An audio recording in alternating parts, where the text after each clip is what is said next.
Um, Today's focus is going to be now moving cycling facilities on road. So previous module was all off-road, shared paths away from the carriageway. Now we'll talk about cyclist facilities where they are on the carriageway. What can we do there in terms of best practice, and how can we mitigate the risks for cycling in that spot? I did just want to share a few pictures though from previous participants of this course that have shared kind of their shared path experiences. And if you've got other experiences, we do love to see photos, so please keep them coming in. This is a shared path, yeah, somewhere in Newcastle or up Byron Way. And as you can see, the sign posts were implemented within the path itself. Once again, just really narrowing that environment, and should be noted as a hazard for cyclists as it's clearly within the path itself. And yeah, not such a great outcome. Further along this same path as well, we've got this wonderful little addition of a shared path. And a good rule of thumb is if your stencil for your pedestrian and bicycle symbol doesn't fit on the path, it's probably not a good space to have a shared path. So this one's a bit of a bizarre example.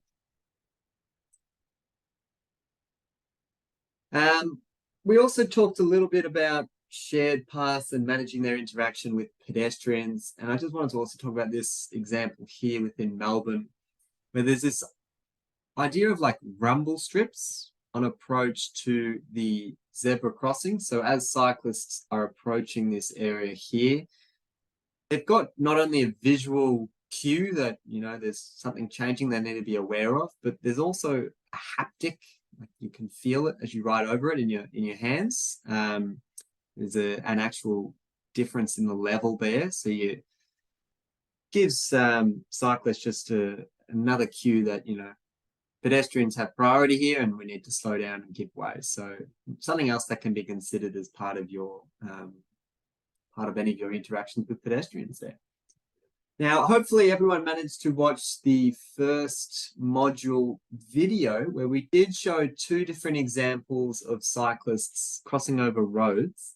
And Marissa, we might just launch the first poll for the day. So hopefully you did get an opportunity to see what it feels like riding over example 1 and example 2. For those that haven't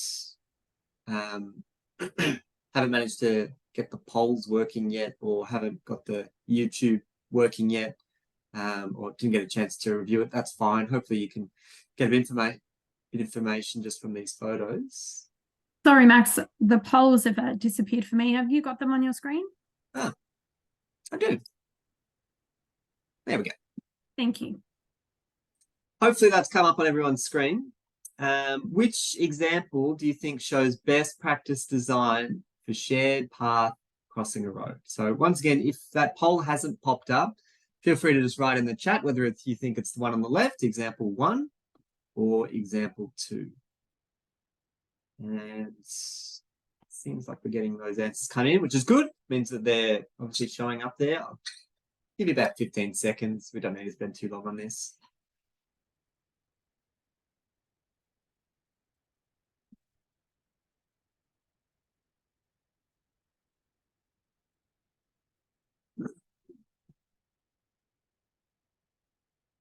Alrighty, I can see just a few more to come in. I'll give you 5 more seconds. And all right, that's going to have to, we'll end the poll there and share the results. And it looks like everyone's favorite is example 1, the majority saying, yep, the one on the left. And I would tend to agree with that because we've got a nice raised crossing point. So we spoke about the benefit of having the raised crossing point, meaning vehicles will slow down where that conflict is, and also just awarding priority to cyclists so they don't have to slow down and give way to cars. In this second example, you can see that the shared path just ends, and it is good that there's a little holding rail there, but it's much nicer if you can just provide that continuity for cyclists. All right, I'll stop sharing that one. and get stuck into the agenda for today. So we will be spending quite a bit of time in today's module talking about protected bicycle lanes, and no stress if you've never heard of that term before, we'll certainly get a good definition by the end of things.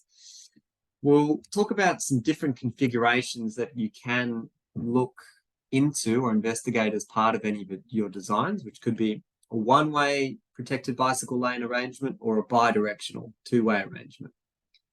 We'll also have a chat through different separators. We've kind of got ideas in our head of what separators are meant to look like, but there are a variety of products out there that can be used to provide physical protection for cyclists. So I just want to go through some of those options so you're aware of the breadth of that industry there. Next, we'll get stuck into more traditional on-road bicycle lanes, and we'll talk about the risk of dooring, and also just some more painted line marking treatments like chevron treatments, exclusive bike lanes, wide curbside, things like that. The last little sub-module of today will be what we can look to do when we actually want to mix traffic. So cyclists and traffic, they just share the road environment. How can we manage that, and what can we do to support that and make it safer for cyclists? So once again, plenty of content to get through. Please keep the questions coming through the Q&A preferably, but any examples you want to share into the chat are also welcomed.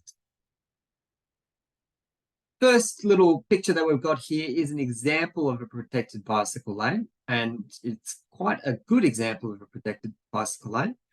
The main difference that you would see here as opposed to traditional carriageways is generally the way that our road network has been designed and developed over the decades is we'll put our parking lane right next to the footpath, yeah, and then we'll put our bicycle lane right next to that parking lane.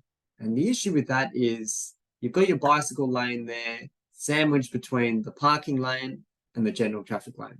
So cyclists need to be concerned about if there's any opening doors within that space, and also general traffic behind them that could be veering out of their lane and potentially colliding with them. So it's quite a precarious situation to be in. A protected bicycle lane flips that arrangement. So it instead puts the bicycle lane where traditionally the parking lane has been, so it brings it to the curbside. It provides some separation, and as I mentioned before, we'll talk more about what that separation could look like. And then it has the parking lane.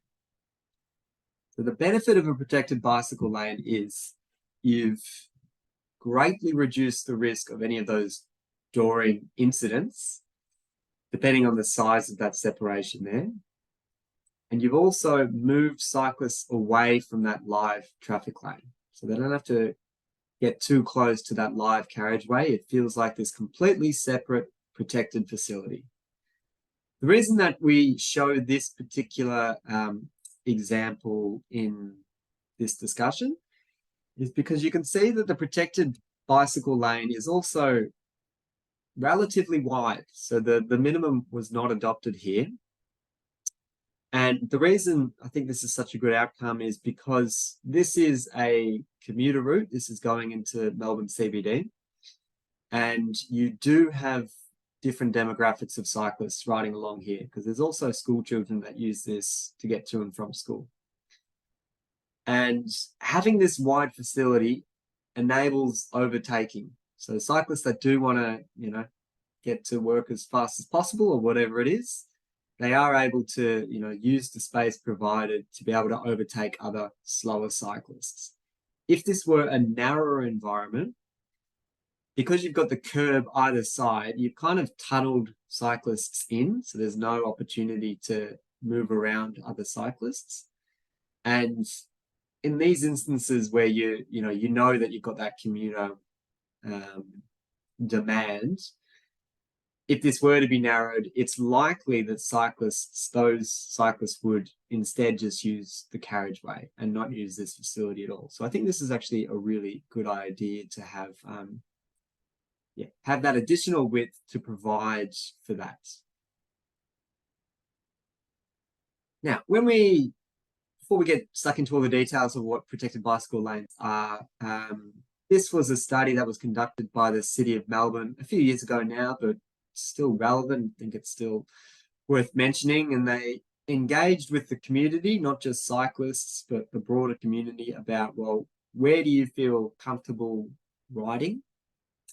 83% of people said they feel confident riding within a protected bicycle lane. 22% felt comfortable riding in a traditional painted lane. And if we looked at, what portion of our network is in either the left-hand or right-hand category, most of our bicycle lanes look like the one on the right, just look like traditional painted bicycle lanes. So we can clearly see we are really only getting a portion of our cycling community feeling confident to ride within that space. And that's likely enough to detract others from even getting on the saddle or, riding within that space. So if we are thinking about our strategic cycling corridors or areas where we are prioritizing cycling movements, and we are thinking of looking to design infrastructure that would suit cyclists aged from 8 to 80, then definitely the protected bicycle lane does a lot more in terms of the perception of safety, how users actually feel in that environment. So big win for the protected bicycle lanes in that sense. Now, there's a few examples of how that configuration can work within protected bicycle lanes. The more common arrangement is a one-way path. And in this cross-section, what we can see here is it's mirrored on both sides. We've got a bicycle lane, some type of separating treatment, and then the parking lane, and then obviously the same on the other side. The bicycle lane only permits one way of travel. So if you wanted to go into the screen, you're obviously riding on the left-hand side, just like, the adjacent traffic stream. So that's mirrored on both sides. This is much more common arrangement. And it's got this idea of only providing one way of travel on one side of the street. I'll throw out a question to the group here, and this is obviously an example of a one-way protected bicycle lane. And we can see these separators being used here. Any idea why there might be a gap in that separator? Feel free to jot your answers in the chat down. And while you do that, I just remembered that there is no Wally in today's presentation. So please don't be on the lookout for Wally. There's no Wally. I should have mentioned that at the start. Instead, we have an assignment after today's session. So no Wally the Wombat. Sorry to be the bearer of bad news. No Wally.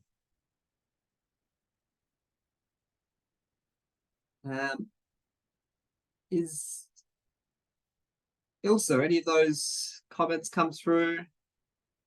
Ilsa still online? Yes, sorry, I was answering a few other questions. Yes, I know you had internet troubles before, so I wasn't sure if you... Yes, all good. Drainage from Ken is the first answer. Space for car doors. Oh yeah. Drainage. Yeah, lots of drainage. That's what we tend to get. And drainage is correct. That's the answer that I was looking for. So we'll give a prize out there for the first person that mentioned that. That was Ken. Well done, Ken. So yeah, just for those that are not familiar, the idea is you put these little gaps in. So when we do have large water events, there is the ability for water to drain into the existing curb and channel and existing pits. If that was all one solid separation, what you'd then have to do is build new pits and pipes to get rid of all that water, which would be a much more expensive exercise. So just putting in those gaps intermittently just ensures that you're getting all that runoff water away from the parking area. Okie dokie. A bidirectional path instead provides cyclists one side of the road where they can ride in both directions. This is obviously the opposite to what we were talking about before. We can now travel in both directions just on one side of the road.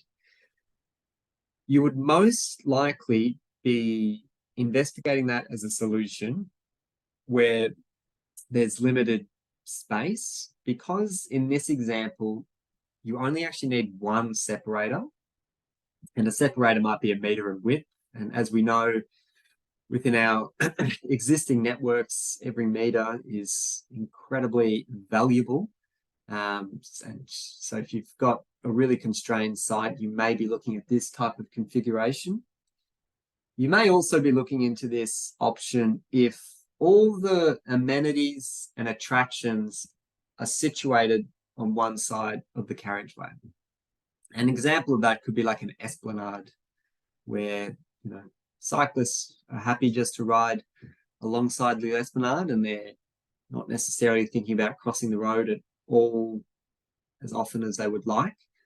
So that's another real instance where you may see that arrangement. And we do have an example in one of the 360-degree videos that shows this arrangement and a bit of a description around why that was a good solution in this particular example. Ilsa.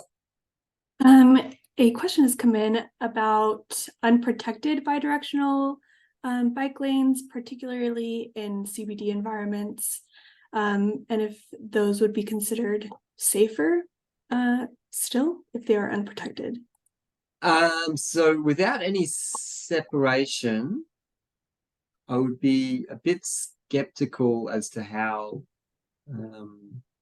effective they would be at giving cyclists that confidence to ride, because as we saw before in that study done by the City of Melbourne, they really value that degree of protection. So whether it's from curb or from bollards, flexible bollards or paddles or things like that, but providing something there so it's clear that there is that space in between the bicycle facility and the general traffic lane or the parking lane or whatever it is, I think that'd be really important.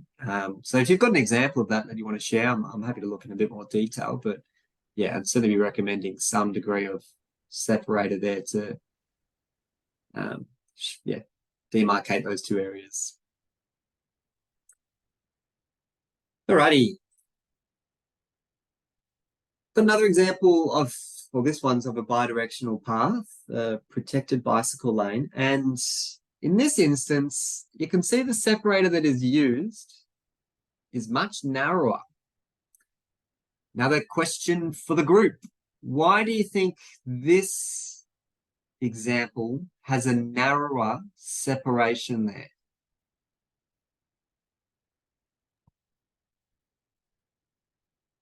No parking is popular answer. Good, very good. Tom came in very fast with that one. Absolutely. So the reason that we were providing that separation in the other examples is to be able to contain a passenger side door that is open, so it doesn't actually open into the bicycle lane. That was the significance of that separation. In this example, the adjacent lane is actually a through traffic lane, so there's no parking. So it's incredibly unlikely that you're going to have a stopped vehicle there, opening the passenger door and then striking a cyclist. So in this instance, they have opted for a narrower separation. Now, of course, the further away you can get cyclists away from the traffic stream, the more comfortable it is. But, acknowledge that not every project is going to be able to close down traffic lanes or, rebuild the entire carriageway or anything like that. So being able to utilize and maximize the space that you've got is also a good solution there. few things that I did just want to note about the bidirectional facilities is they need to come with some additional considerations, and it's kind of summarized in this table here, but I'm not much of a table man. I prefer to go straight to figures and photos. So I'm just going to skip straight over this and show you what it means, like talking to something. And in this instance here, we have got a bidirectional facility, cyclists there, and we've got a vehicle that is exiting. It could be a private driveway, or it could be a minor access leg, or whatever it is. I'll just call it a driveway for the purposes of this. And they're entering a stream of one-way traffic. Okay. Intuitively, the driver in this white vehicle exiting the driveway is focus their attention on oncoming vehicles. You know, that's what we're trying to do. We're absolutely focused on the big 2.5-ton metal cage that's coming towards us, and that's what we're focused on giving way on. Okay, that's just what we're trying to do. To some extent, they may be able to see cyclists, and that would be within their periphery. So cyclists in that direction coming towards them, not so much of an issue. Cyclists from the other direction, it's very uncommon that motorists would be thinking, okay, I've got to go look left and right across this facility, unless they are aware that's a bi-directional facility. Cyclists can travel both directions. I need to look both ways. It's much more common for motorists just to be thinking about that oncoming traffic. Okay, so you've got that issue there with, well, how can we communicate drivers within that space that they're actually crossing something that is bi-directional, and they do need to look left and right. So that's one of the concerns. Ilsa. Some questions about how these kinds of configurations interact with bin collection and bus stops. Is that great question? Yeah, so it is a very, very common audit finding. Like if you're ever doing road safety audits within this space, how bin collection, garbage collection is maintained. And there are a few different ways. I've got a photo coming up in a few slides' time that I think will be a bit easier to talk to. So I might just shelf that for the moment, but remind me to come back to that in case I forget it. And in terms of bus stops, the most common arrangement that you have within this is the idea of a floating bus stop, whereby the bicycle track or trail remains, and it might go around the bus shelter, and then the bus can just pull up kind of within the live traffic lane, pause, pick up all the passengers and drop them off, and then continue on their way. So the idea of a floating bus stop. I don't have a slide in today's presentation, but I can dig one out for the next start of the next session. Just make a note on that. And then just a bit on that as well. What would you say is maybe a recommended width for bike lanes when they're bi-directional? I think the example you showed had a 1.8 meter. I think shared use paths are 2.5 minimum. Yeah, that's the shared use. Yeah, once again, I'd just be referring to this TMR document, selection and design of cycle tracks. I appreciate those not in Queensland, but really, really good resource for any of that detailed design and widths and things like that. But you may have to tweak things based on which jurisdiction that you are in. All right, so that's one of the issues with the bidirectional paths, and a similar kind of sightline issue is for vehicles that may be turning right to enter either a driveway or the minor leg or whatever it is.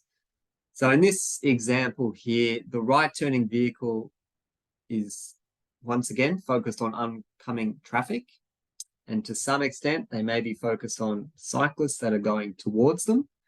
But the cyclists in that yellow circle and going in the same direction as them, it's incredibly difficult for a motorist to be able to see them because that is basically behind them and it's going in the same direction of travel.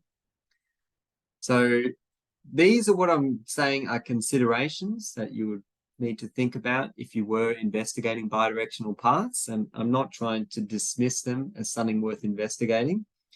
In this particular example, what I think is a good solution is they are providing a little storage bay, I guess you could call it there, where a right-turning vehicle could just focus on oncoming traffic, pick the gap, enter that little storage bay area before, giving way and then crossing over the shared path. So there's kind of two choices to make there, or two decision points, rather than just one fluid motion.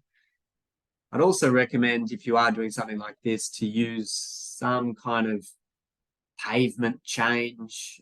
So it could be like a cobblestone or something like that, just so motorists know that this is not just going to be one continuous journey into the minor leg there. They need to, really slow down and pay attention, give way.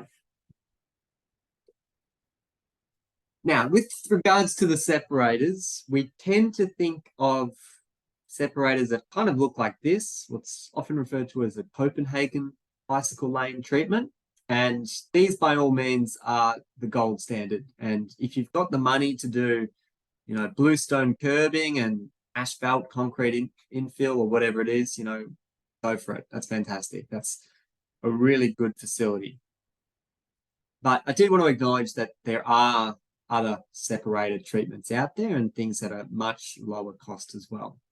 But before I mention any of the other treatments, I'm going to get a little bit specific about the design detail relating to the curb profile.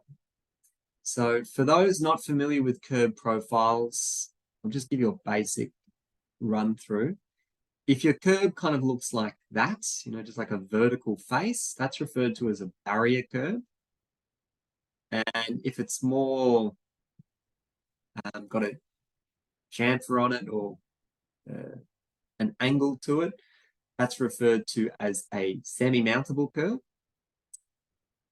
The way that we like to see things done is wherever a cyclist may run into the curb, ideally you would have something that is semi-mountable because it's much more forgiving.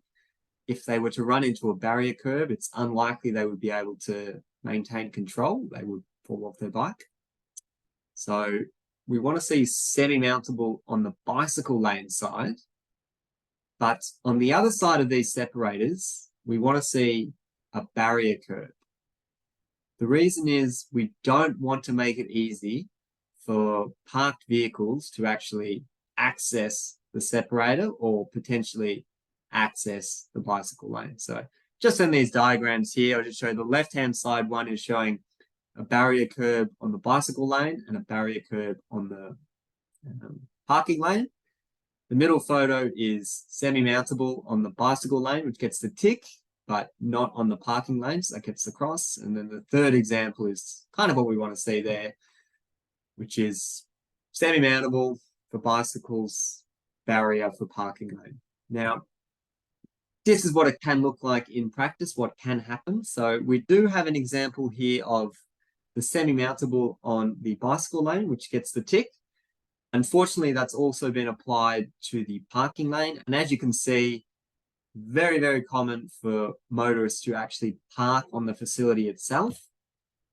And that really diminishes the effect of this facility. So the reason that we're putting in this separated treatment is so that this car door doesn't swing open into the cyclist's space. But with this just minor design detail, it becomes more likely that that kind of interaction can happen. Invariably, you may see incidents like this where motorists will park wherever they want to and completely disregard bicycle lanes and things like that, which unfortunately does happen. And regardless of the curb profile that you adopt, you're unable to be able to fix that as an issue. So yeah, that's where that education and perhaps enforcement comes more into it to be able to rectify some of those issues. This is just a photo at night, so you can see the curb profile on that side.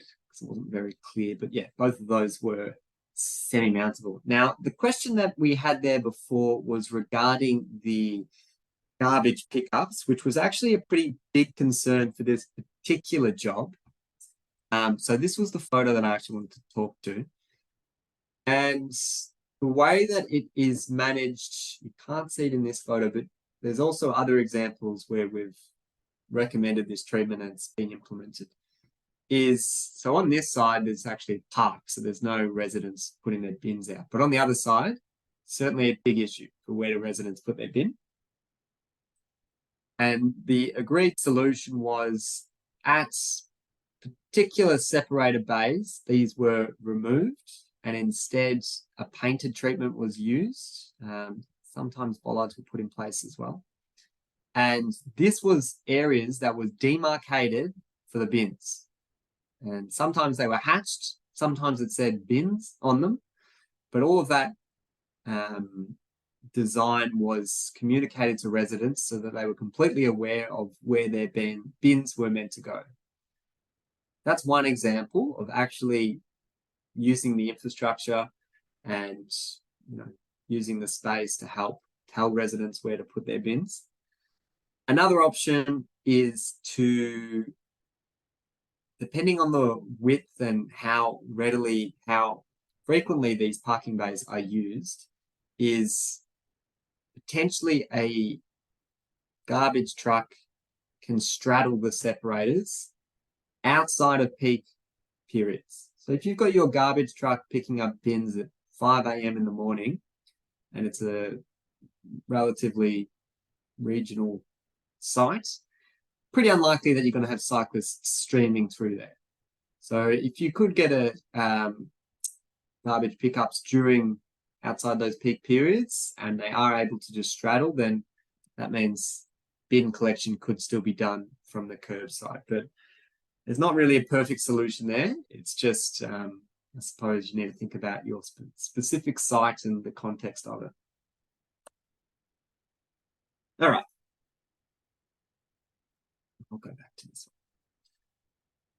one. Now, when we're thinking about our protected bicycle lanes, because we are providing that separation, we need to also consider if there's any of those parking bays that cater for our people with special needs or people with disabilities. So if there are any disabled car parking bays, you need to ensure that the design has catered for them to safely access their vehicles and the adjacent footpath. So this is just a reminder here that if we are having any of these disabled parking bays, we need to make sure that we are providing a gap in the separators so that there is clear room for them to move, and also a designated spot for them to be able to cross the bicycle facility and access the adjacent footpath. So all of that's just a really important thing to remember. You can't just use the separators all the way along or expect people with disabilities to be able to step up onto the footpath there. Ilsa. A question about the width of the separations and maybe prioritizing the space that you have. Would you say it's better to have maybe a narrower lane that accommodates a separator, or do you think or at least 1.5 meter bike lane and a narrower separation? I regularly get asked these types of questions on the spot because I imagine that this could be for a particular project. And at a high level, I would say any physical separation is fantastic. If that comes at the cost of narrowing traffic lanes, even to, what is minimum requirements, that then could then lead on to the discussion around, well, perhaps we need to be reducing the speed because now we have substandard traffic lane widths through this, which could also be a positive for cyclists within that space if you're reducing speeds in that area. But it is pretty difficult to be able to say uniformly that's always going to be the best solution within that space. So yeah, I'd say it still needs to be considered on a case-by-case basis. But certainly if you're able to put any separation in for cyclists, I see that as a big win. Yeah.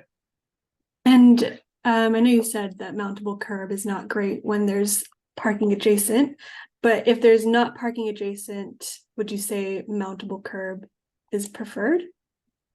Particularly in this example, someone's asking about if there's a bit of a steep downhill, the increase in risk for cyclists to hit that more flat face of curb would increase the severity. So maybe a mountable curb would be better.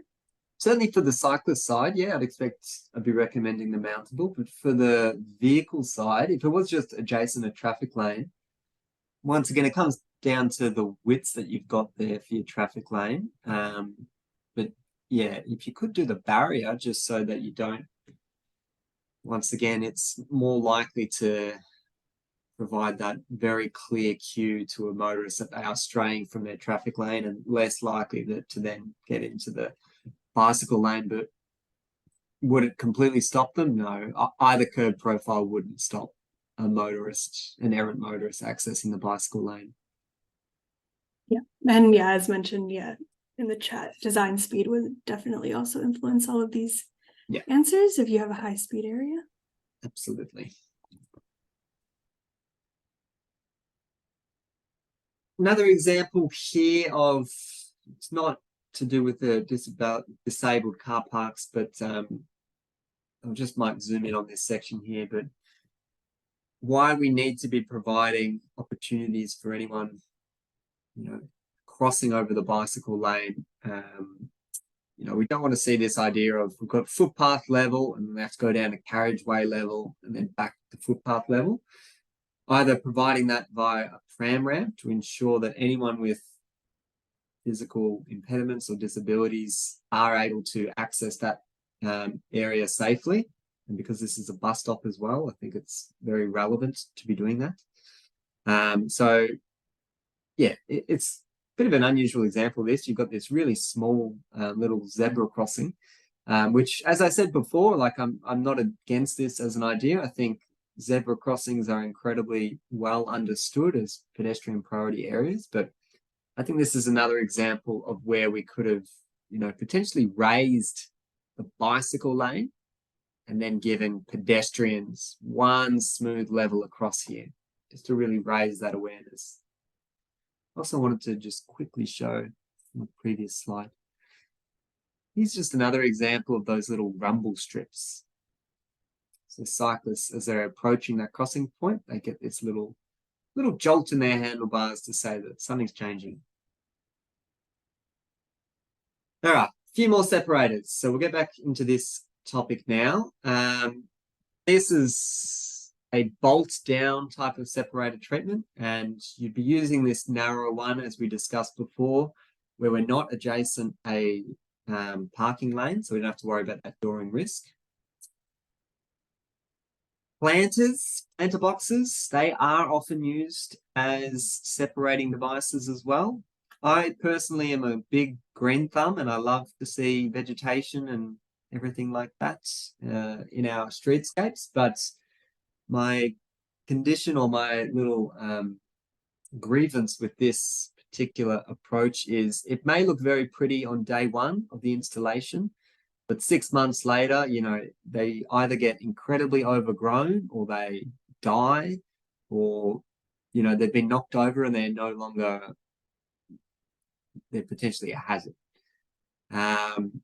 So it's got a real maintenance issue with it as well, planter boxes, in my opinion. So just something to be mindful of. If you do happen to have lots of community buy-in and the community want to look after these things and, they want to water it and trim it and all that, that's great. But more often than not, they don't quite look as pretty as this after several moons.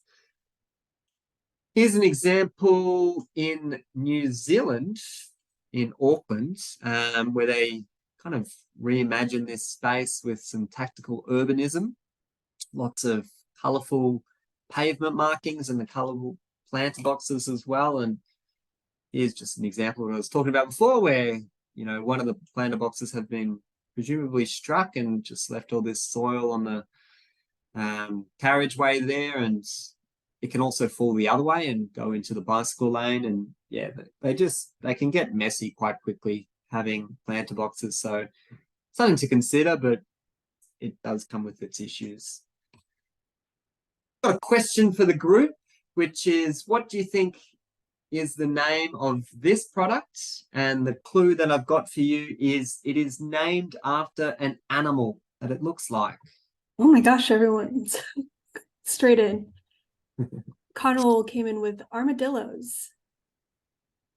Very Some good. caterpillars, turtle shell, armadillo, bee, bumblebee, hedgehog. Predominantly armadillos.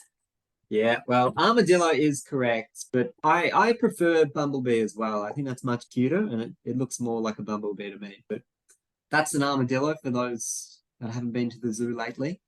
So you can see where it got its name from. Now, I like this product because it's 100% made from recycled plastic. So if you are looking for, you know, ways to really inject sustainable solutions in your projects, this is perhaps one of the options. But what I don't like about them is, and this photo might do a bit more justice, is they're incredibly low to the ground. And this is an example of a black and white one. This particular variety is called the Zebra. It blends in so well with the carriageway, which is black and white.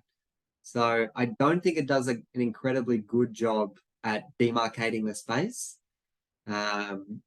Certainly to nowhere near the same level as planter boxes or what we were looking at there before. So, and it's very, very common for motorists to, you know, cut straight across this and just use that as an extra wide traffic lane for themselves. So yeah, not a big fan of these ones, apart from their sustainable nature. We have lots of these. I'm sure you've probably seen them within your jurisdictions, but this idea of just bolt down infrastructure. So this is a really good idea if you are doing any temporary installments or you need to trial any infrastructure with the community. Because it is bolt down in nature, if you are not happy with the results that you're seeing, or there has been significant backlash from the community, there's all the opportunity just to, you know, unbolt them, pop them in the tray, and then take them back to the depot, and that's all done. So it doesn't involve as significant financial investment, and it can be sold to the community as a genuine trial, which I think is a sensible way to do things. Because if you tell, you know, residents along this street that they're losing parking bays permanently and they have to park on the other side because the bicycle lane is getting protected facilities, they will probably be very strong about their opinions about that. If you tell them that we're going to do this for a period of 6 months as a trial, they'll probably have strong opinions about that as well, but at least there's an end date, and within that period, hopefully you've managed to get them over the line. It's like, wasn't as bad as I was expecting. I can just get a park on the other side, or, you know, I like seeing all these cyclists on my street now. It's pretty cool. So I think doing this as a trial is a really, really good idea, and this type of infrastructure lends to that. Another example here of some bolt down stuff with some flexible bollards here. This one was done during the COVID times. This used to be a traffic lane across the bridge here. And it was just such an awful spot for cyclists because there was a real pinch point. Some cyclists ran the gauntlet and just rode across the bridge where there was no bicycle on road facility, or you have to get off the bridge. So you have to get off your bicycle lane, walk across the bridge, which no one did, and then get back onto the road. And it was just a terrible pinch point. And this is still installed there today, and it's such a big win for cyclists. Like, it's so much more comfortable riding through this particular section because you've just got this continuous, really wide facility, and it's just great.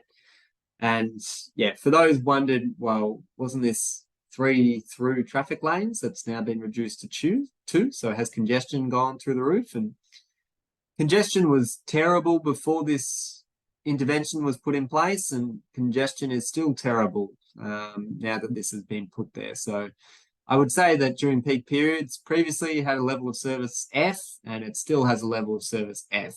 But we have dramatically improved the level of safety and service for cyclists. So you've got that big win there. Okay, this last example that I've got is another type of flexible bollard treatment. This one's very unusual because it actually is next to part-time parking. So it's like a tollway zone. So during peak periods, you're not allowed to park there. It's a through traffic lane. But at other times, you can park there. And we know before that if we do have parking lanes adjacent our separator or adjacent the protected bicycle lane, we ideally want to have a wider separation to ensure that those opening doors are not conflicting with our cyclists. So we've failed to meet that brief in this particular example. So I'm not a big fan of this particular treatment, but just another one I thought I'd shown. And I can tell you that these are struck incredibly frequently by motorists. So they're also not staying within their traffic lane and coming closer to cyclists. I was going to pause there and just give everyone a bit of a chance to have a stretch and get a cup of tea or anything. But I'll check in with Ilse, see if I missed any questions or any comments in the chat.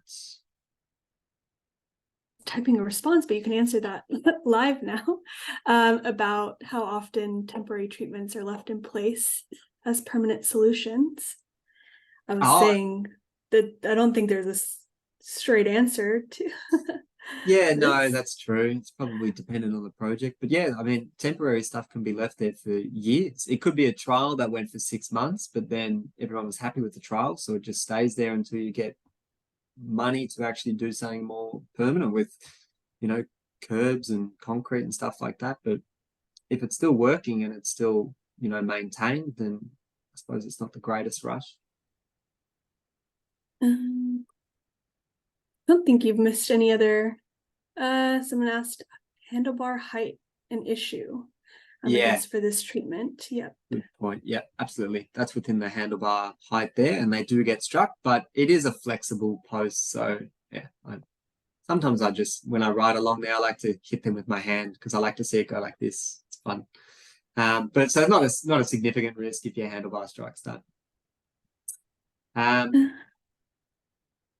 think I didn't miss any questions. There's none in the Q&A section, so I'm going to say that you've just done a really great job.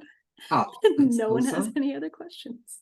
Well, I will give everyone a 5-minute break. So please go to the bathroom, get a drink, and we will return at 1:57.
All right, welcome back, everyone. We'll get stuck into the content again. And the next little activity I'll get us all to do is I'll ask that question again of what is wrong with this photo. So I've got a very confused looking Ken there. Get him out of the way. Any suggestions? What do you think is wrong with this photo? What do you think the risk is with this photo? That there's no safety strip, bike lane location, no separation, car imposing on bike lane, dooring. Lots of dooring there. Pedestrians, Yeah. no separation, and the location.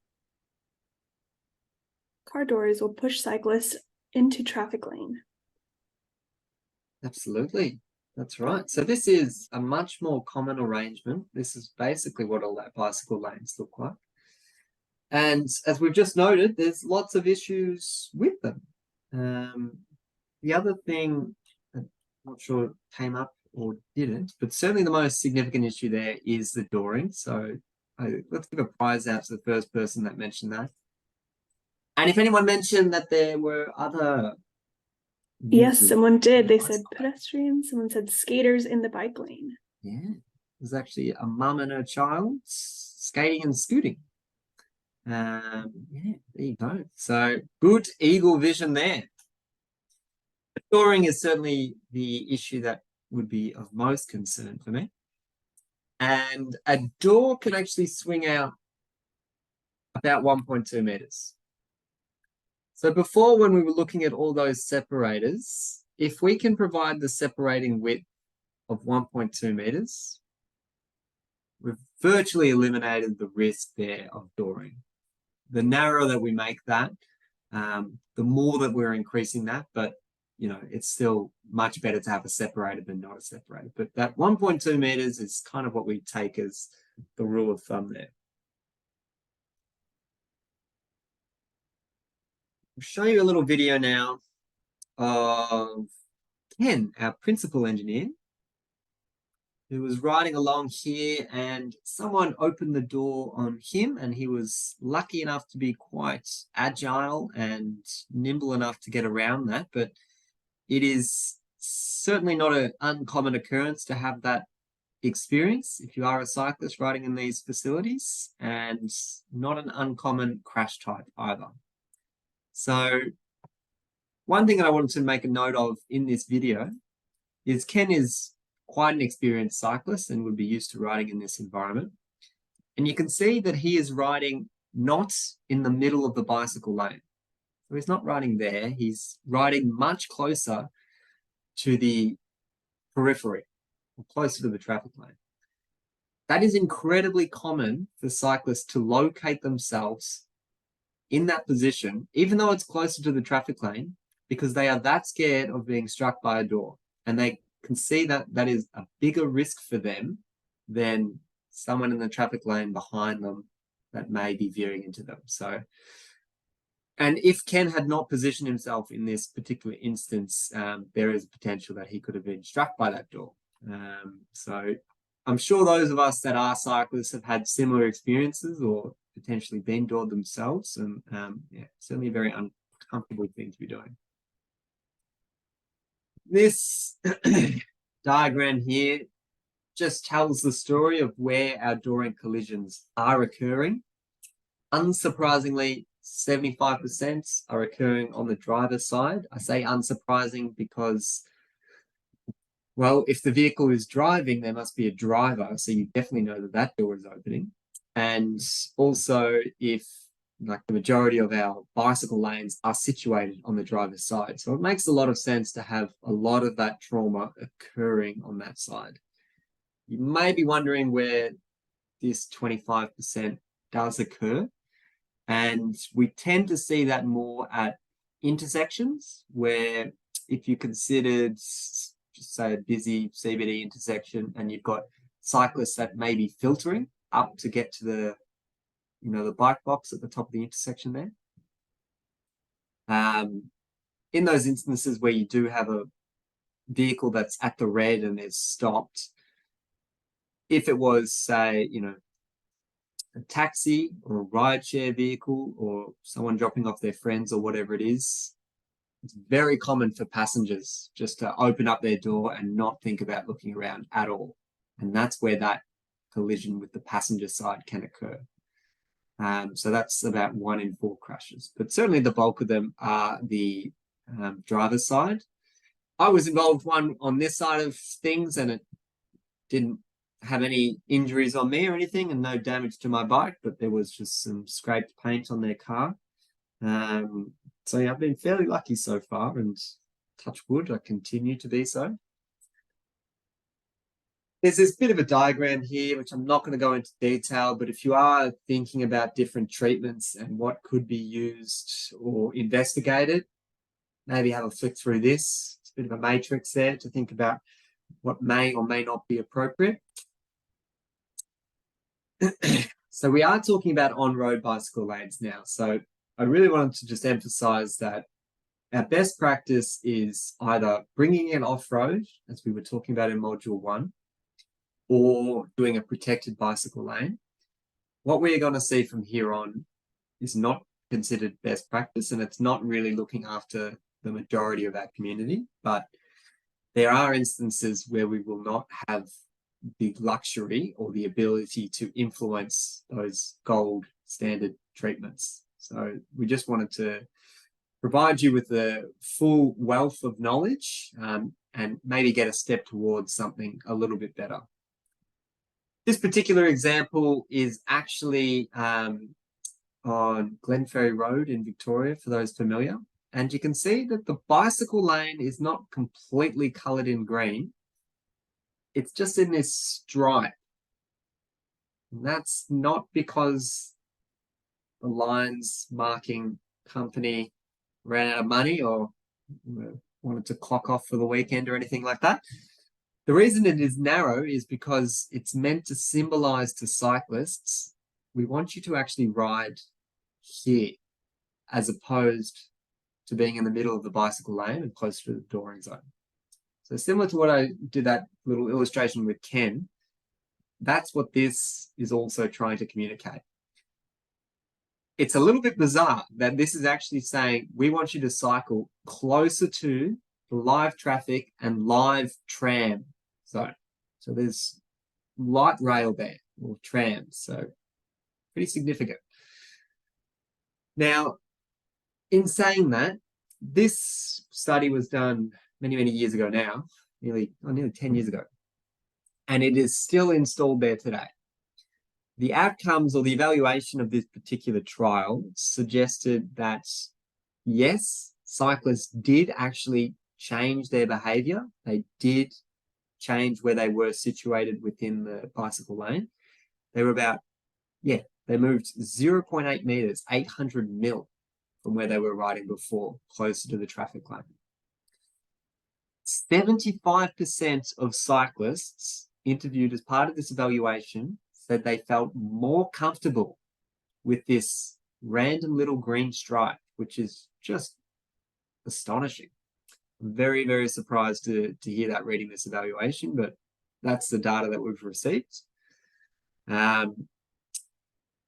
Probably the more significant statistic that I can share from this evaluation was that motorists actually moved across as well.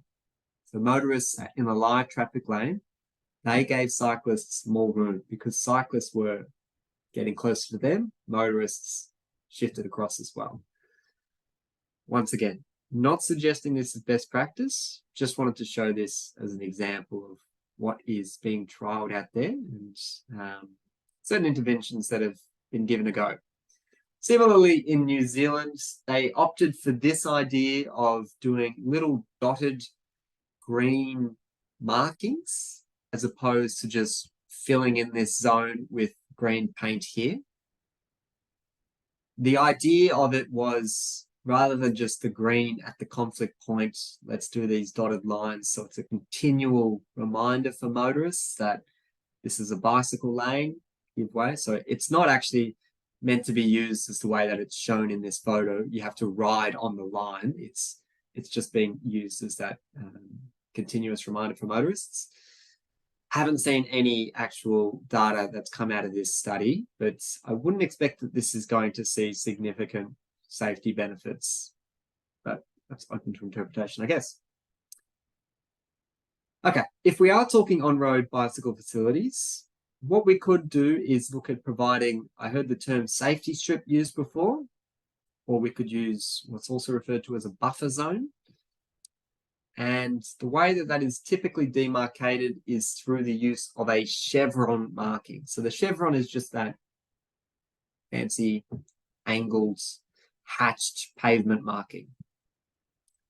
A double chevron is where you've got that pavement marking both on the parking lane side of things as well as the general traffic lane.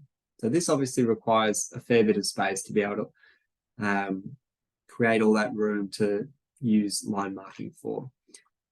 Here's just some dimensions that you may be looking at there. So if you've got a bike lane width of 1.5 meters or something like that, you generally want to be doing chevron separators, that width at about 600 mil at a minimum. Otherwise, they just become too close together and you can't really differentiate them from just two barrier lines that are being used. Now, in some scenarios, you may not be able to fit the chevron on both sides of the bicycle lane. So you may have to make a choice. Do I want to see it on the parking lane, adjacent to the parking lane, which is what we're showing here, or adjacent the live traffic lane? The way that this particular guideline, so the City of Melbourne bike lane guidelines, stipulates when you would investigate or prioritize one over the other is based on the parking restrictions. If you've got a high turnover of vehicles, so there could be metered parking or 2-hour parking or whatever it is, you would be expecting lots of vehicles to access that parking bay, meaning that there's lots of doors opening and closing. That's when you would prioritize having the buffer or that chevron there on the parking side of things. Once again, there's some dimensions if you're interested. Conversely, if you're not within that time restriction, you could look to put in the chevron on the live traffic side. And in this particular example, this is where it's multi-lane as well. So there's potentially more traffic and you could have vehicles that are try to cut in and things like that. And it can be useful just to have that extra buffer in between the cyclist lane there and the live traffic lane. So there's not really more concrete evidence to suggest than that general principle that I shared there. If it's high turnover of traffic, then put the buffer on the parking lane. If not, do it on the other side. Anecdotally, I am certainly much more worried about the dooring zone than I am about vehicles in that lane. So I would tend to ride away from the dooring zone and put myself closer to the traffic lane. So I would certainly prefer to have a buffer on that side. But yeah, try not to let my own bias influence the design decisions too much. Just a few more details there for you. Now, super common in our higher order roads. So these could be our arterials with relatively higher speeds. This idea of just an exclusive bike lane. So this is at grade. It's the same carriageway level as your general traffic lanes. And yeah, they don't offer a whole lot of safety benefit because it is just paint at the end of the day. And, you know, vehicles can be errant. Motorists can become distracted. Even cyclists, less likely, but they may have to veer out of this bicycle lane because there's a pothole or something there. And this type of arrangement does not really cater for, you know, a great safe outcome, particularly where we've got high speeds for the traffic there. So in my opinion, if you've ever got the room that you're saying, yes, we can dedicate this entire space to cyclists. You know, you've got that cross section available. Is there then not a possibility to implement some degree of separation for cyclists? Just to provide another visual cue that this is a separate space. We need to protect our cyclists, kind of thing. So if you've got the ability to already designate this as a bicycle lane that's going to run the whole way along this mid block, is there no ability to, you know, implement any degree of separation? This idea of a wide curbside bike lane. Okay, now I'm definitely not a fan of this one. Sometimes this is just referred to as like a little breadcrumb treatment, because you just got like this ... bicycle symbol, nothing. 200 meters later, ... bicycle symbol. Terrible. I really don't like this at all, because in between those little areas, you've got effectively just an incredibly wide traffic lane, and that's all it looks like. So I would strongly encourage you to be connecting those up, so you do at least have an exclusive bike lane treatment. Or this particular example is in an 80 km/h speed zone. So I don't think the exclusive bike lane there is appropriate either. Instead, this is probably a site where you could look at, well, can we get cyclists off-road, and using the adjacent verge there and try and build that up and get cyclists away from this altogether. So stronger encouragement of that. And Ilse, you'll have to remind me, because I can't remember if I've done my little graph of what speeds of conflict are a concern for cyclists. I don't think you have. No, I think that was another presentation. So I might just use that time now to do a little sketch, and I'll check if I did. Oh, good. Go nice. Okay. So apologies for those that have already seen this little graph, but I'll just do a little markup here. If we've got along the x-axis our speed of a vehicle in km/h, and along our y-axis, we can have the probability of a fatality. And this is a cyclist fatality. So this is speed of a motorist versus the probability that a cyclist will be killed if they were struck at that speed. And the general graph looks something like this. Maybe a bit dramatic, but something like that. And what we find is, at roughly this point here,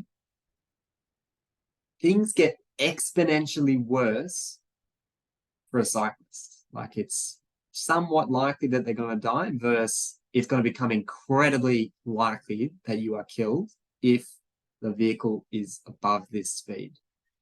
And that speed is 30 km/h. So whenever we do have conflict points between cyclists and general traffic, if we can manage speeds to 30 km/h or below, we are going to see significant reductions in the level of trauma of cyclists, okay?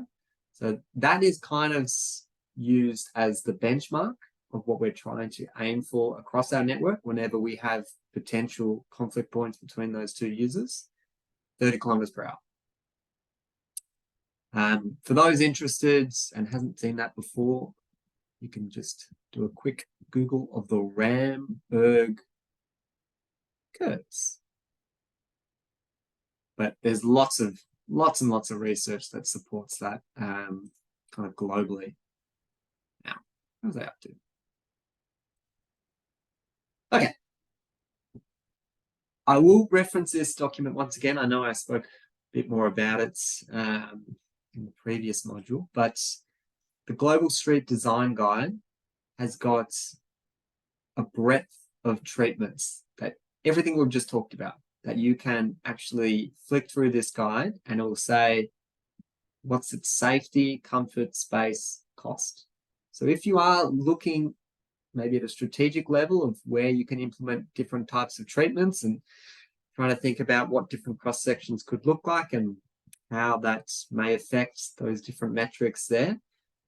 Strongly encourage you just to have a flick through there, and it can start, giving you some ideas of how you could transform your network. So just another plug for that design guide there. I should acknowledge I did not write this. I just keep referencing it. I have absolutely no affiliation with these guys. I just think they do good work. All right. When we talk about mixing traffic, it's where cyclists and general traffic, they share the one environment. So it's no longer cyclists have to ride to the left of the carriageway, close to the curb or anything like that. They can share the traffic lane. They can ride right in the middle or to the right, wherever they want. They're just like any other user within that space. So this is the idea of mixing traffic. This photo here is actually not an example of that, but it functions like that at times, not in this particular instance. So you can see this is a built up area, as you can see, residential. It's 50 kilometers per hour, and you've got your parking lane there, and you've got this poor cyclist here who's riding in the dooring zone, and vehicles do try to overtake, okay, in this really constrained environment. This is a prime example of where you would look if you weren't able to get protected bicycle lanes in, but try and get a cyclist to position themselves in the center of that traffic lane rather than pushing them up against the dooring zone. And in order to do that, what you want to be doing is you want to ensure that you've got low speeds and ideally lower traffic volumes, but lots of treatments, local area traffic management treatments that support those low speeds. A way that's a good reference for determining what types of treatments may be appropriate based on speeds. Have a look at this graph here, this figure. Where we've got speeds less than 40 kilometers per hour, that's where the lane sharing may be appropriate. So that's where a cyclist can claim the traffic lane. Between the 40 and 60 is where we're looking at protected bicycle lanes. Anything over 60, let's get cyclists off the road. So this is, you've got to take this with a grain of salt. Every site will have its own specific constraints, but it's certainly a good working model to help, guide your decision making here. So I'm just going to focus on the left-hand side here of when we may be looking at lane sharing and how we can achieve that. The way that is generally achieved across our jurisdictions is through the use of these symbols here. These are called sharrows, and they stand for shared arrows. And it is a visual cue for both cyclists and motorists to say, this space here, cyclists can claim the traffic lane. Okay, so it's no longer just for cars. This is a space that I now share. Unfortunately, not everyone knows that, not everyone knows exactly what the symbol means. This little symbol happened to get installed near my family home where I grew up. And Mum had to call me and ask me what that little symbol meant and what am I supposed to do there. So that was pretty fun. I got to teach Mum a bit of cycling infrastructure, but it's meant to communicate that idea of this is no longer just a space for motor vehicles. Cyclists can now claim the traffic lane and they can be treated just like a car as well. So you want to be doing this in low speed environments. Now, within Victoria, there are a few, there's relatively large LGA that has adopted 30 kilometers per hour in a specific little pocket of their neighborhoods. And within those neighborhoods as well, you get this sharrows being dotted throughout. Okay, so these are really, really good examples of where you'd be doing your sharrows.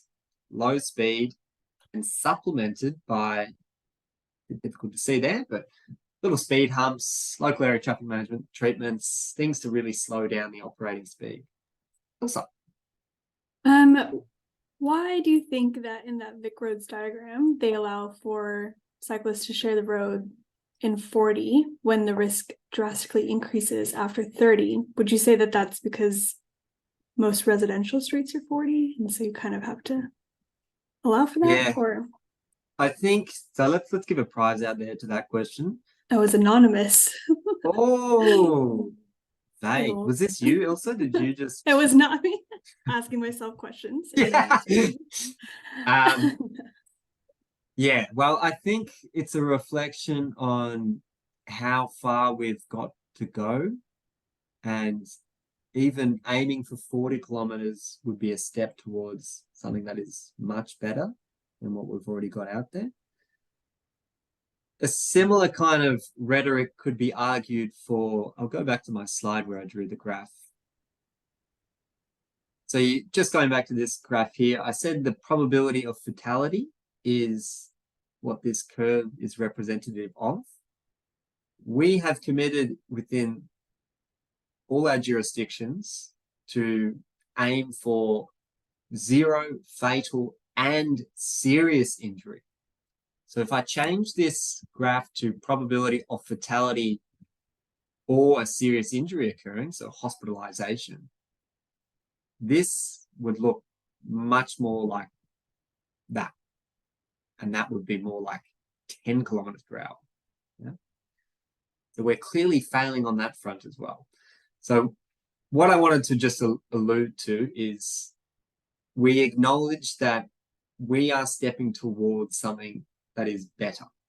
Okay, we're not going straight to the end goal where we're going to just be saying, okay, everyone needs to be driving at 10 kilometers per hour wherever there's cyclists because it's an incredible risk. Because that would just never politically be possible or pragmatic.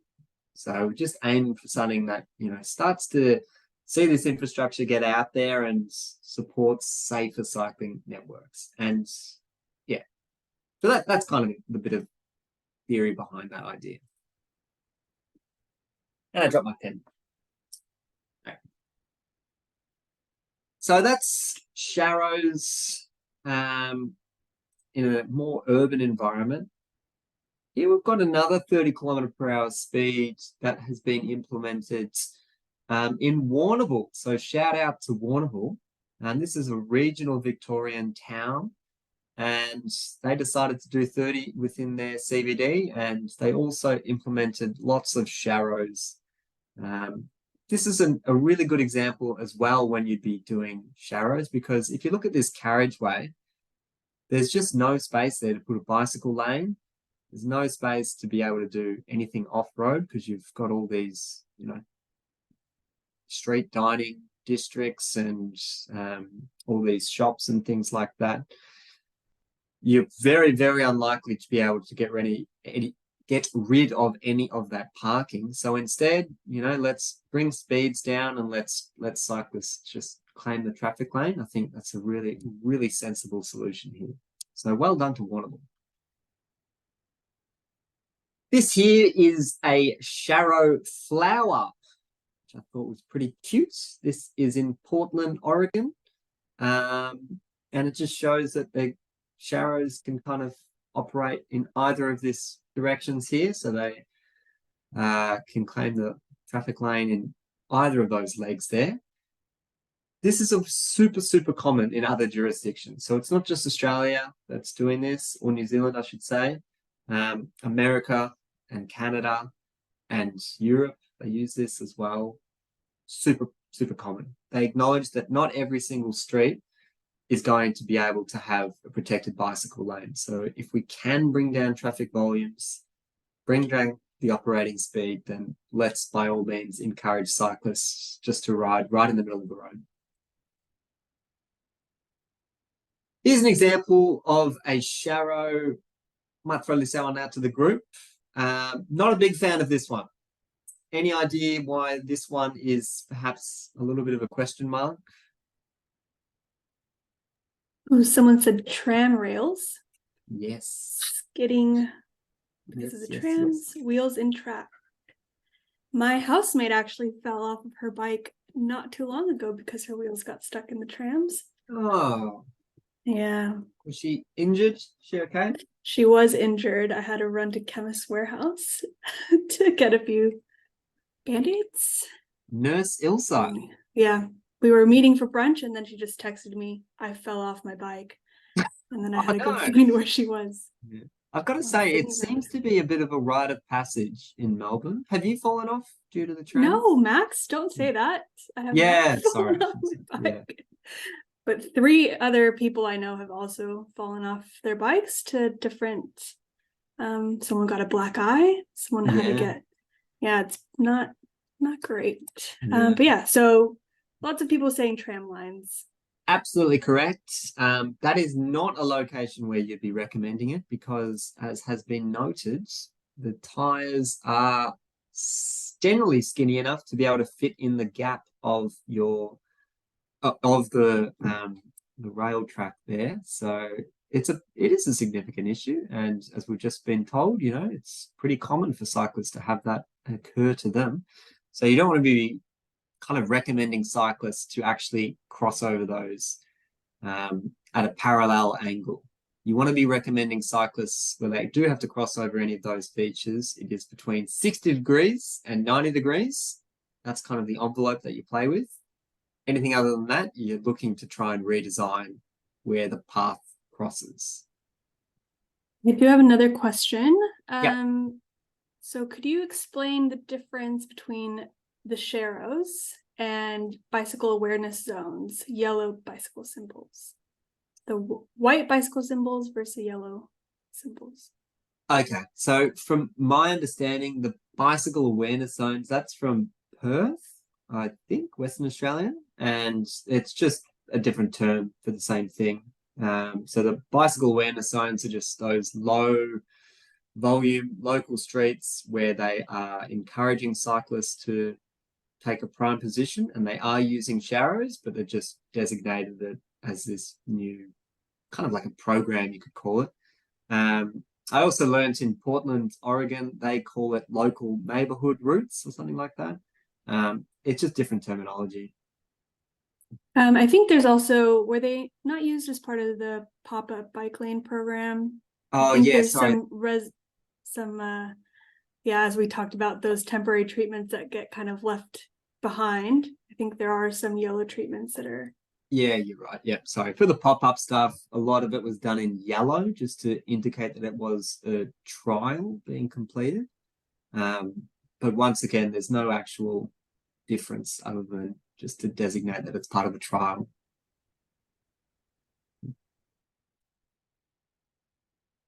Oh, safe active streets in Western Australia, no arrows. Gotcha. Cool. So if you are doing any of these sharrows, what you'll be looking at is ensuring that there's lots of local area traffic management treatments. I've said that a few times now. LATM, for those not familiar. Basically, things to ensure that motorists don't pick up speed. They don't use this as a rat run. They don't feel comfortable driving at higher speeds, all those kind of things. So for those working in local government, I'm sure you're incredibly familiar with these types of things and how to select them. I really like these as an example where you've got this slow point for motorists. So it only permits one traffic stream direction at a time. But if you're a cyclist, you don't have to worry about that at all. You can just ride straight through and you don't have to worry about the little hump either. Really cool. Really great idea. Strongly encourages cycling through there and detracts from general traffic entering that space. This one is in Adelaide and a little bit difficult to see, but you can kind of see that that has been coloured in, those little hazard marker signs. An elderly woman was actually graffitiing all of these treatments because she was very unhappy to have the cyclists on her local residential street. So there you go. She has been charged, and I think she's in the court system at the moment. Just an FYI. Another example, this one's in New Zealand, just of that idea of giving cyclists the ability to move around from that feature and not have to worry about slowing down or giving way or anything like that. There's a few other examples of how you can implement local area traffic management treatments. This one is called a partial closure. Bit difficult to see what's going on at this angle from this photo, so I'll just go straight to an aerial shot. And this is what it looks like. I'll give you a bit of a description around what's going on. So you can see that there's a build out here, or a curb out stand, I guess you could call it. Some type of physical means to block the carriageway there, which means if motorists did want to continue traveling south, they would have to perform that type of movement, which, as you can imagine, not ideal. That's going to slow people down, and that's also going to annoy people. So perhaps they'll be less likely to use this as their route. The kind of issue with this is a cyclist can travel straight through this type of facility. And because of this design, you've actually just introduced two conflict points that otherwise were not there. So that kind of detracts away from the positive of this treatment. You know, you are trying to get motorists away off this network and use the arterial roads instead. But it does also, you know, doesn't completely stop motorists from using this. And you've also introduced those conflict points. So that's a little bit of a detraction from this. I should say that since this aerial, there is actually some bollards here. So motorists can't do that anymore. Instead, they have to go a little bit further and then go into this keep clear. Still happens though. So, you know, it's a little bit more annoying now, but they're still using that. Now, a better example of this is a full road closure. So the previous was partial road. This is a full road. And it's basically vehicles cannot access the through carriageway whatsoever. Once again, it'd be easy to show you if I just go straight to the aerial image. And motorists, if they wanted to travel down through here, they're unable to. They have to do a U-turn, get back onto an arterial road, and then access the other side. So this can no longer be used as a rat run. This is a really, really common treatment for any of your local area strategic cycling corridors if they're passing through residential streets. If you are trying to get volumes down and it's for cyclists, then this is exactly what you should be doing. You should just be trying to reduce the permeability of motorist movements through that space. Also, Sorry to interrupt. Just a general question. The NACTO Urban Bikeway Design Guide, do you think that that is a good tool to be used in Australia, given the lack of information here? absolutely. I strongly encourage that. So there's lots of international guidance that we use, and you'll see in the remaining modules actually. We use a lot of NACTO stuff because we just don't have the same level of sophistication and design details in the Australian context. So yeah, strong fan of that, as well as the Crow. If you've got access to the Dutch document, that's also a really handy reference point as well.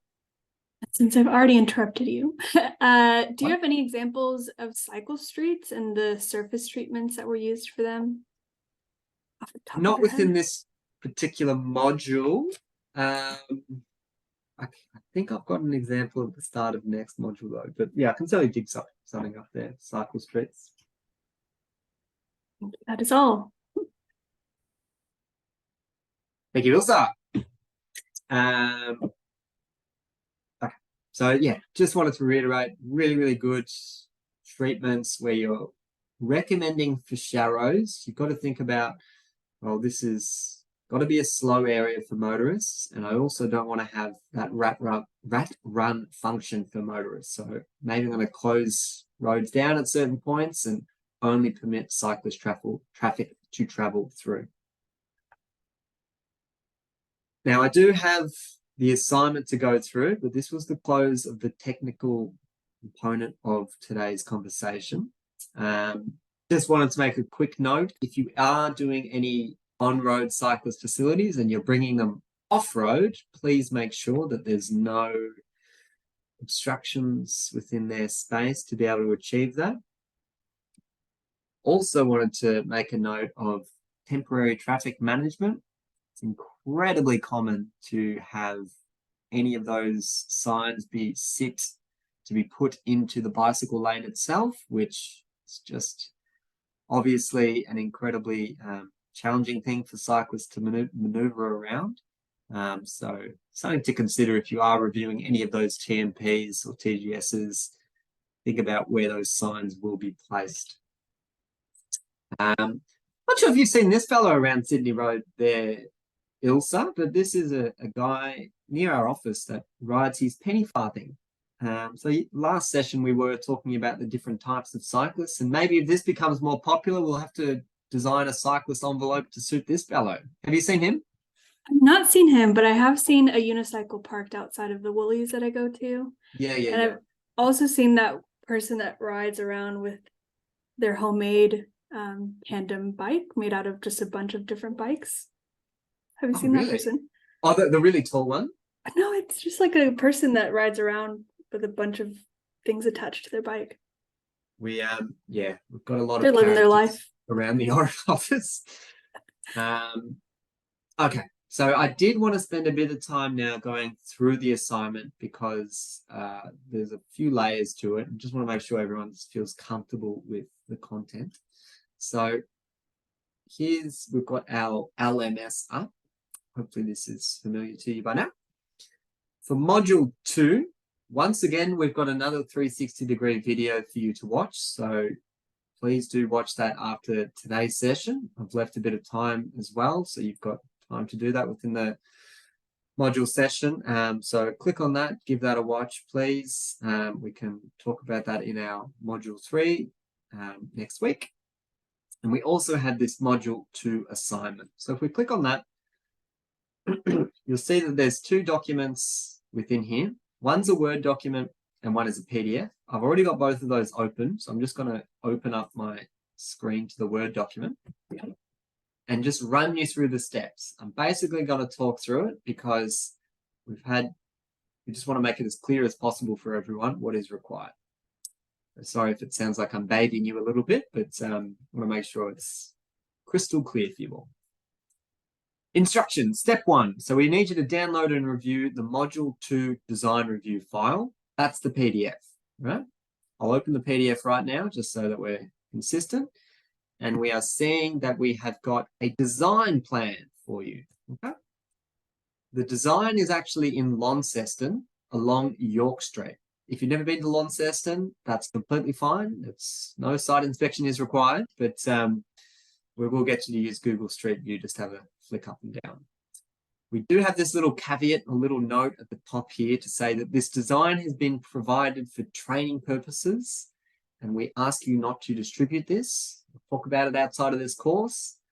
Please don't write to the local MP or to the local LGA there. Yeah, it's just for this training course. So yeah, let's just make sure that it's only used for the purposes of this assignment, please. It's only four pages long, including that title page, and you can see there's some various infrastructure changes being proposed. If you've never read design plans before, please just reach out and we can organize, a phone catch up or a Teams catch up or whatever it is, and we can go through this in a bit more detail. But there is a legend that says, what all the different colors mean. And you just work your way through each of these sheets just to get a bit of an idea of what's being proposed, okay? So that's the PDF document. We're up to step 2.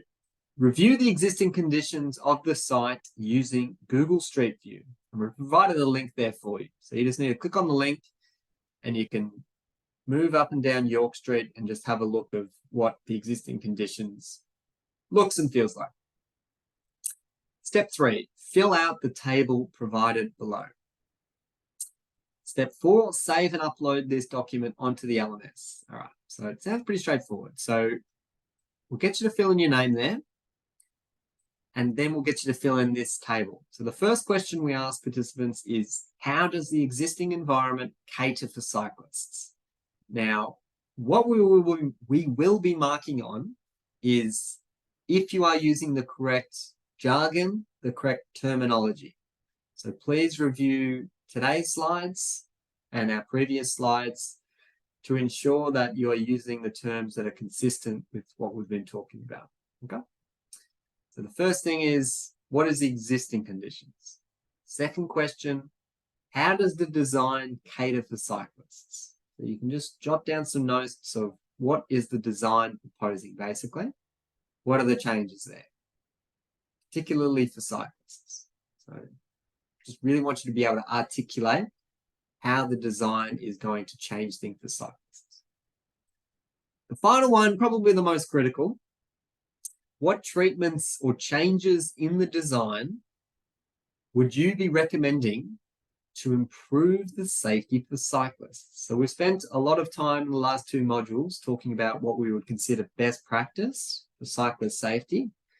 This is an opportunity for you to help consolidate some of that thinking and name 3 interventions or changes from the design that could help improve cyclists' safety. Okay, so we've highlighted name 3 there because we often get a list of 20. So please just try and pick what you think would be the most important for cyclist safety. And yes, you can either save this as a Word document or save this as a PDF, whatever works for you. And then if you go back into the LMS, you scroll down to the bottom, there's an Add Submission button. It's just a matter of clicking the Add Submission. You can drag and drop your file or upload it, whatever it is, and then save changes, and then that's it. We get a notification to say that you have uploaded your assignment. It's ready for marking. We do all the marking within the LMS as well. So you'll get a notification once it's been marked. Just to reiterate, the pass mark was 80%. So if you aren't able to achieve that in the first instance, we will give you some feedback there, things to look out for, and give you another chance at resubmitting that assignment. This is due on Monday the 25th. So we've got time right now to be able to fill out this assignment. We're not expecting paragraphs on paragraphs for any of those answers. We're very happy to receive just dot points. We just want to make sure that we've got that understanding of what safe cycling infrastructure looks like and how we can influence that at the design. Marissa, anything I missed there? No, you've covered it all. If anyone has any queries on the assignment for Max or for us in the training team, please just shoot us an email. We're happy to forward on any questions. If you haven't had a chance to complete the Module 1 quiz, please have a look at that one and today's assignment, because next week we'll have another little task for you to do. Wonderful. Yeah. And any questions I've missed, Ilsa? There are just 2 left. One was on your opinion of using Riley bar type treatments for bike lane separation. So probably a similar idea as what I was saying with the little armadillo or the zebra separator treatments. Because they're so low to the ground, I don't think that they offer the same level of visual awareness for motorists that this is a separate space. So I tend to prefer anything that's got the paddles that are vertical and, sit up high above the carriageway level. In saying that, you can think of things like, for those more in the traffic engineering space, like audio tactile edge line markers. To me, the Riley curb has that kind of function where if a motorist is leaving their traffic lane, because it's raised up against the carriageway, it would provide that haptic feeling sensation to the driver that they're, leaving their space. So yes, I do think they offer benefit, but how much benefit, is kind of relative, I suppose. And the other questions may be a bit more specific. Do you know what the requirements are in Launceston? Is that in Tasmania? Launceston? Yep. Yes. In terms of cyclist requirements, are they allowed on footpaths? I think in Tasmania you are. That's a great question. And that's usually one that I like to save for the assignment. But yes, it is legal in Tasmania to ride on the footpath. And someone is also asking if we'll be covering cyclists turning left and right on signalized and priority intersections in this course. Yes, we will. That will be next module, where we will talk about cyclists at intersections. Great. And that if you've got a is specific question about that, please feel free to arm me next module and we can go through that. no specific question. That is all, I think. I don't think I missed anything. Wonderful. Well, thank you very much for moderating once again, Marissa and Ilsa, and we look forward to seeing you all next week. Good luck with the Module 2 assignment. Please don't stress about it if you aren't able to complete this by the due date, or it's taking you longer than half an hour, then just reach out and we'll be able to help you out with it. So, yeah, enjoy the rest of your day and we'll speak next week. Thanks, everyone. Bye. Farewell.